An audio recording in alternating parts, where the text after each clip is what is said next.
July 1st, 1893. A luxury yacht sails quietly out of New York Harbor. Destination, Cape Cod. Cover story, presidential fishing trip. But in the yacht saloon, 6 of America's finest surgeons are setting up a makeshift operating room. They're strapping a chair to the mast, boiling instruments, testing a single electric light bulb connected to a portable battery. At noon, President Grover Cleveland walks into the room, sits down in a chair, and opens his mouth. For the next 90 minutes, the surgeons will remove a massive cancerous tumor, 5 teeth, and a third of his upper jaw, all while the yacht rocks on Long Island Sound, all while the country slides deeper into economic depression, all without a single external scar. Because the most important rule, nobody can touch the president's trademark mustache. One hair out of place, and the secret's blown. For days later, Cleveland walks off the yacht like nothing happened, talks normally, smiles for photos, addresses Congress 3 weeks later. And for 24 years, almost nobody knows the truth. This is the story of how one president successfully hid cancer, major surgery, and a massive cover-up from the American people, and the journalists who exposed it, only to have his career destroyed for telling the truth. Subscribe right now if you're into presidential secrets they tried to bury. Hit that bell. Drop a comment telling me where you're from. Because what you're about to hear isn't ancient history. It's a blueprint for how governments hide health crises from the public, how easily the truth can be buried, and how a free press can be destroyed for doing its job. Grover Cleveland is the only president to serve 2 non-consecutive terms. Lost re-election in 1888 to Benjamin Harrison, then won again in 1892. He's remembered as Honest Grover, a man who valued integrity above politics. But in the summer of 1893, that honesty got tested, and Cleveland chose political survival over truth. Let's talk about cancer cover-ups and how close America came to a constitutional crisis. May 5th, 1893. Grover Cleveland is sworn in as president for the 2nd time. He's 56 years old, overweight, suffers from gout, loves cigars. His health is already a topic of public discussion, but Cleveland feels fine. He's ready to tackle the biggest challenge of his presidency, saving America's economy. The country is entering what historians will call the Panic of 1893. It starts in February when the Reading Railroad goes bankrupt. Within months, 119 railroads follow. Banks are failing. Stock prices are collapsing. Unemployment is skyrocketing toward 20%. It's the worst economic crisis America has faced since the Civil War. And it's all happening in Cleveland's first few months back in office. The president blames the Sherman Silver Purchase Act, legislation that made silver the standard of U.S. currency. Cleveland wants a return to the gold standard to restore financial confidence. He's planning a major speech to Congress, preparing to fight for repeal of the act. The fate of the American economy might depend on his leadership. Then, sometime in late May or early June, Cleveland's tongue finds something wrong. A rough patch on the roof of his mouth. Left side, near the molars. At first, he ignores it. Probably nothing. Maybe he burned it on hot coffee or bit it while eating. But the rough patch grows. Fast. By mid-June, it's the size of a quarter. Raised. Cauliflower-like texture. And it's starting to hurt. Cleveland calls for his personal physician, Major Robert O'Reilly, the White House doctor. O'Reilly examines the growth, and his face goes pale. Mr. President, I need to send a sample to specialists. Immediately, O'Reilly sends tissue samples anonymously to 2 places, the Army Medical Museum and Johns Hopkins Hospital, to Dr. William Welch, one of the best pathologists in America. Both diagnoses come back the same: epithelioma, malignant carcinoma, cancer. O'Reilly breaks the news to Cleveland privately, uses the most tactful language possible. It's a bad-looking tenant, and I would have it evicted immediately. The diagnosis is a death sentence. In 1893, cancer treatment is primitive. Surgery is the only option. And even then, survival rates are low, maybe 15% for this type of cancer in this location. If Cleveland does nothing, the tumor will continue growing. It'll spread to his brain. He'll die within months. If he has surgery, there's a 15% chance he'll die on the operating table, another significant chance of stroke. And even if the surgery succeeds, there's no guarantee the cancer won't come back. Cleveland sits with the news, weighs his options, and then he makes a decision that will define the next phase of his presidency. The surgery has to happen, but nobody can know. Cleveland's reasoning is coldly political. The economy is in free fall. Stock markets are panicking. Banks are collapsing. The country is on the edge of total financial chaos. If word gets out that the president has cancer, a disease that in 1893 is considered a guaranteed death sentence, the bottom will fall out completely. Newspapers of the era literally called cancer the dread disease, or the disease that no doctor dare name. The stigma was enormous.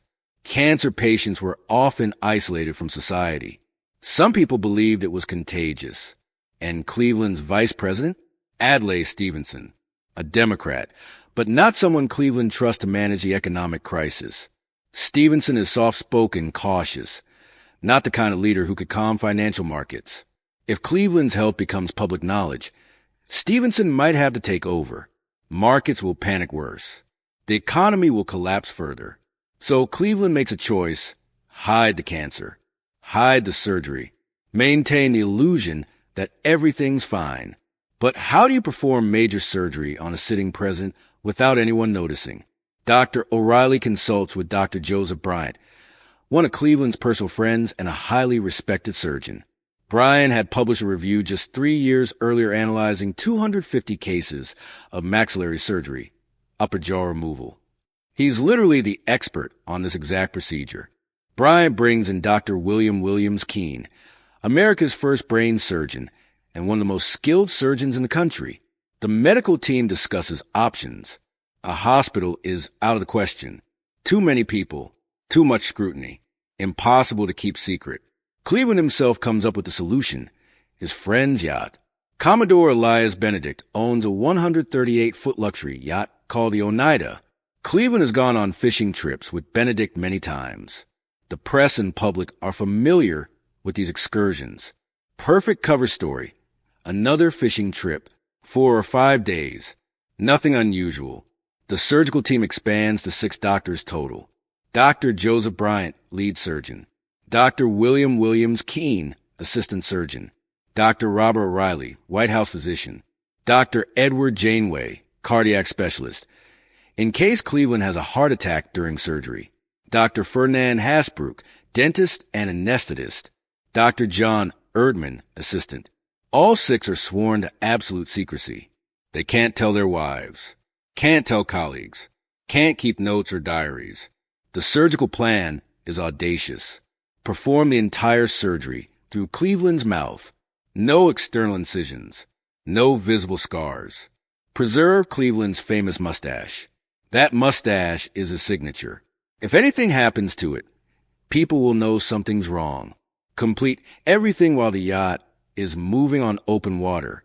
Get Cleveland recovered and talking normally within weeks, so he can address Congress in August. One doctor later called it one of the most unusual operations in American surgical history.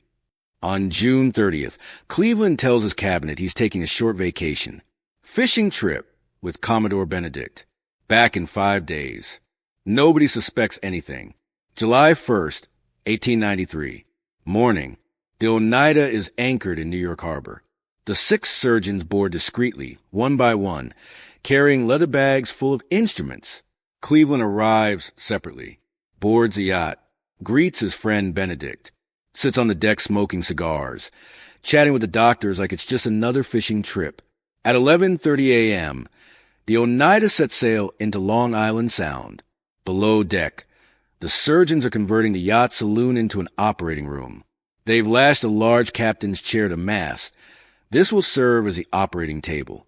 A single electric light bulb connected to a portable battery provides illumination. They're boiling instruments in seawater, laying out tools on white cloth. The yacht is rocking gently in moderate seas. This is insane. Modern surgeons wouldn't even consider attempting this. A moving vessel, no backup equipment, no blood transfusions, no antibiotics, no modern anesthesia.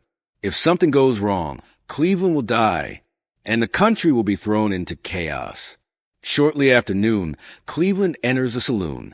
He's wearing only his underwear. They've stripped him down to minimize the risk of infection from clothing fibers. He sits in the chair, opens his mouth wide. Dr. Hasbrouck, the dentist, administers nitrous oxide, laughing gas, to begin sedation, then ether to put Cleveland completely under. They use cocaine as a topical anesthetic on his gums and palate. This was common practice in the 1890s. Cocaine was legal and considered a miracle drug for pain relief. Dr. Bryant inserts a French-made cheek retractor that Dr. Keene had brought back from Paris in 1866.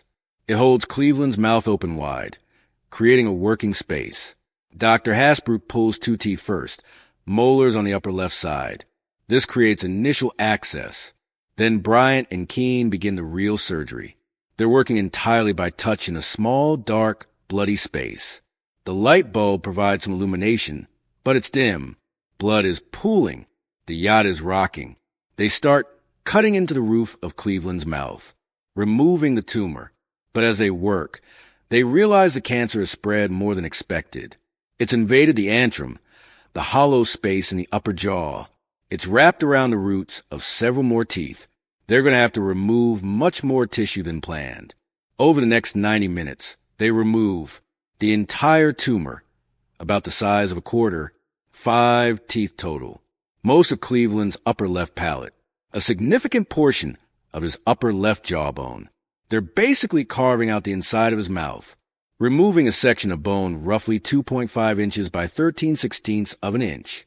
The cavity left behind is enormous, a gaping hole in the roof of his mouth connecting to his nasal cavity.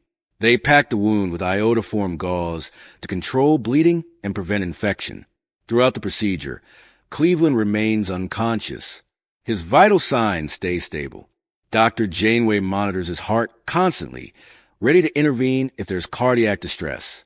By 1:30 p.m., it's over. The surgeons have successfully removed the cancer. Cleveland is alive. And incredibly, they've done it all through his mouth, no external scars. The mustache is perfectly intact. Cleveland is moved to a cabin to recover. He's groggy, in pain, but alive. The Oneida continues sailing toward Cape Cod. To anyone watching from shore, it's just a yacht on a pleasure cruise. July 5th, 1893. 4 days after surgery. The Oneida docks at Gray Gables, Cleveland's summer home on Buzzards Bay in Massachusetts. Cleveland walks off the yacht under his own power. He's weak, pale, but walking. The press is there. Photographers. Reporters asking about the fishing trip. Cleveland smiles, carefully, says he had a great time. Caught some fish. Needed the rest. Nobody notices anything wrong. The cover story is working. But inside Gray Gables, Cleveland is struggling. The hole in his mouth makes eating difficult. Talking is hard. His speech is slurred, distorted. He's drooling constantly because he can't create suction in his mouth. If he has to speak publicly like this, the secret's blown. Dr. Bryan examines the wound. There's still some suspicious tissue. They're going to need a second surgery to remove it. July 17th, 2 weeks after the first operation. Cleveland boards the Oneida again. This time, the second surgery is quicker, just removing some additional tissue and cleaning up the wound. But the speech problem remains. Cleveland sounds like he has a severe speech impediment. He can't close his mouth properly. Air leaks through the hole in his palate. Enter Dr. Casson C. Gibson, a New York prosthodontist dental specialist. Gibson is brought to Gray Gables in secret. His job: create a prosthetic device that will fill the hole in Cleveland's mouth and restore normal speech. Gibson takes impressions of Cleveland's mouth, measures the cavity, and creates a custom vulcanized rubber obturator, basically a plug that fits perfectly into the hole. It's a masterpiece of 19th century dental engineering. The device has a small gold clasp that hooks onto Cleveland's remaining teeth. When inserted, it creates a seal that allows Cleveland to speak normally. Gibson makes Cleveland practice, reading aloud, giving speeches, testing different words and sounds. Within days, Cleveland's speech is almost completely normal. The slight distortion that remains is barely noticeable, People might think he has a cold or is tired. The prosthetic has saved the cover-up. Meanwhile, Cleveland is recovering physically. The wound is healing. No signs of infection.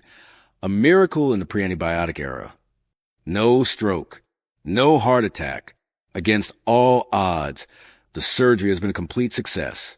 August 1893. Cleveland is back in Washington. He addresses a special session of Congress about repealing the Sherman Silver Purchase Act. His speech is clear, strong. Nobody suspects he's recently had major cancer surgery. The economic crisis continues. Cleveland's policies won't actually fix the depression, but at least the president appears healthy and in control. The secret is holding. But secrets are hard to keep when 6 doctors, a yacht crew, and various medical assistants all know the truth. Rumors start circulating in medical circles. Whispers in New York society. People asking questions. E.J. Edwards is a reporter for the Philadelphia Press. Veteran journalist. Experienced. Skeptical. In late August, about 2 months after the surgery, Edwards hears from a doctor friend in New York. There's a story about President Cleveland. Something big. Something secret. Edwards starts investigating. He tracks down sources. Confirms details with multiple doctors who were involved or knew about the surgery. He pieces together the whole story. The yacht, the surgery, the cancer, the cover-up. On August 29th, 1893, Edwards publishes his report in the Philadelphia Press under the headline, "Was the president a very sick man?" The article is extraordinarily detailed. It describes the voyage on the Oneida, the surgical team, the procedure itself, the removal of Cleveland's jaw and teeth, the cancer diagnosis, the prosthetic device, the complete cover-up. It's probably the most detailed account of a presidential medical procedure ever published without permission. Edwards has every detail right. It's accurate, well-sourced, professionally reported, and the Cleveland administration immediately denies everything. The White House releases a statement. The president had a minor dental procedure. 2 teeth removed. Nothing more. The reporter is lying. White House physician Dr. O'Reilly tells the press. The president had 2 teeth extracted during his vacation. That's all. There was a dentist on board, Dr. Hasbrook. It was a routine procedure. The story about having a dentist on board? Technically true, but it's covering up the real surgery. Then the Cleveland administration goes further. They launch a full-scale smear campaign against E.J. Edwards. They call him a liar, a fabricator, a disgrace to journalism. They claim he's making up stories to sell newspapers. They question his mental stability. Other newspapers pile on. The New York Times denounces Edwards. So does the Washington Post. Major publications across the country call the story a hoax. Why does everyone believe Cleveland over Edwards? Because Cleveland has built his reputation as Honest Grover, the president who always tells the truth. He's known for integrity, blunt honesty, refusing to play political games. If Honest Grover says a story is false, it must be false. Edwards' career is destroyed. He becomes a pariah in journalism.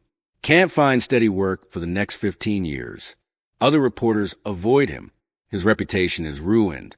In 1909, 16 years after the surgery, Edwards finally gets a job as a columnist for a struggling young newspaper called the Wall Street Journal. But he's still tainted, still dismissed as the guy who made up the Cleveland story. The president has successfully destroyed a journalist's career for telling the truth. Grover Cleveland dies on June 24th, 1908. He's 71 years old. Heart failure and kidney disease. He's been cancer-free for 15 years, a medical miracle given the severity of his 1893 tumor. The cancer never came back. Modern analysis of tissue samples taken in 1893 suggests it might have been a rare form of slow-growing carcinoma, or possibly a verrucous carcinoma, technically malignant but less aggressive than typical cancers. But Cleveland takes the secret to his grave, never publicly admits the surgery, never vindicates E.J. Edwards. 9 years after Cleveland's death, Dr. William Williams Keene, one of the surgeons who performed the operation, is now 80 years old. He's the last surviving member of the surgical team. All the other doctors are dead. Keene writes to Cleveland's widow, Frances Folsom Cleveland, who has since remarried. He asks permission to publish the true story.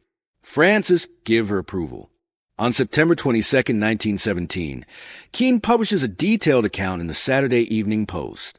The surgical operation on President Cleveland in 1893. The article confirms everything E.J. Edwards reported in 1893. Every single detail.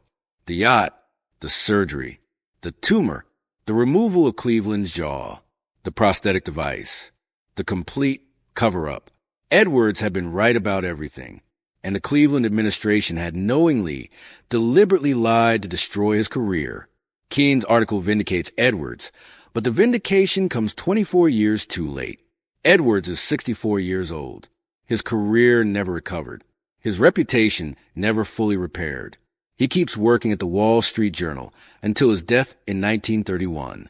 But he's forever known as a journalist who was eventually proven right about Cleveland. Emphasis on eventually. The story becomes a case study in presidential secrecy, medical ethics, and press freedom. Modern historians debate whether Cleveland was justified. Arguments in favor. The economic crisis was real. Market panic could have made it worse. Cleveland survived and served effectively for the rest of his term. The surgery was successful. The secret didn't harm the country. Vice President Stevenson wasn't ready to lead during the crisis. Arguments against. The public has a right to know if their president has cancer. Deliberately lying to the press undermines democratic accountability. Destroying a journalist's career for telling the truth is authoritarian. What if the surgery had failed? The country would have had no warning. There's no clear answer, just competing values. Transparency versus stability, truth versus political necessity. The Cleveland surgery raises questions that still matter today. Does the public have a right to know about presidential health problems? We've seen this debate repeatedly. FDR hit his polio and declining health. JFK hit his Addison's disease and chronic pain. Reagan had early signs of Alzheimer's while still in office. Trump's mysterious 2019 visit to Walter Reed sparked similar speculation. Even with modern disclosure requirements, presidents can still hide health problems. Can a president function effectively while seriously ill? Cleveland proved you can, at least temporarily. He addressed Congress 3 weeks after major cancer surgery, fought political battles, made complex decisions, but he was also managing an economic depression poorly. The Panic of 1893 turned into a full-blown depression. Cleveland's policies failed to stop it. Did his health affect his judgment? We'll never know. When his secrecy justified. Cleveland genuinely believed revealing his cancer would crash the markets further. Was he right? Maybe. Financial markets in 1893 were unstable, easily panicked. News that the president might die could have triggered more bank runs. Or maybe he was wrong. Maybe transparency would have been better. Markets hate uncertainty. A clear succession plan might have been more reassuring than rumors and speculation. What about freedom of the press? The Cleveland administration's destruction of E.J. Edwards' career is chilling.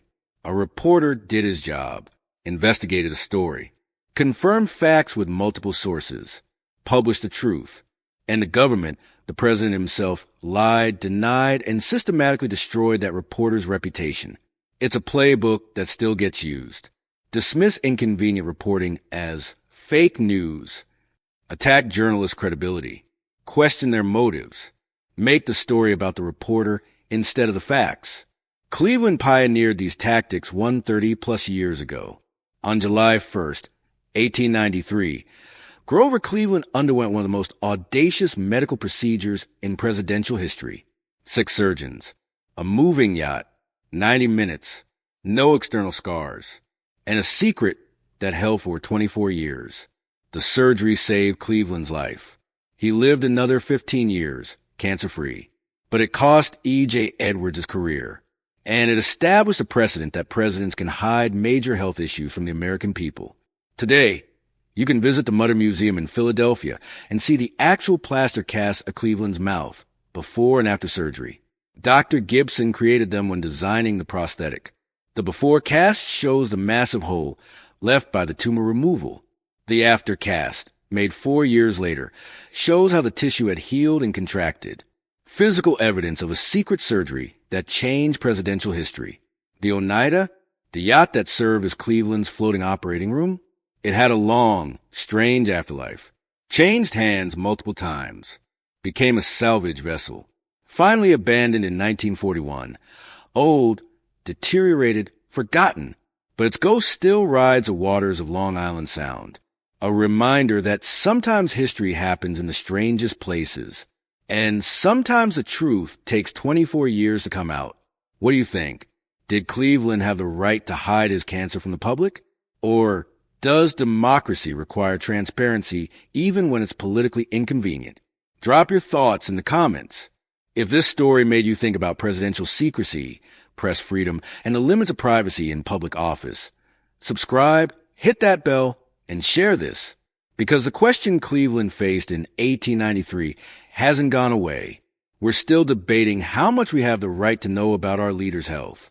Until next time, remember that secrets eventually come out. The only question is whether they come out in time to matter.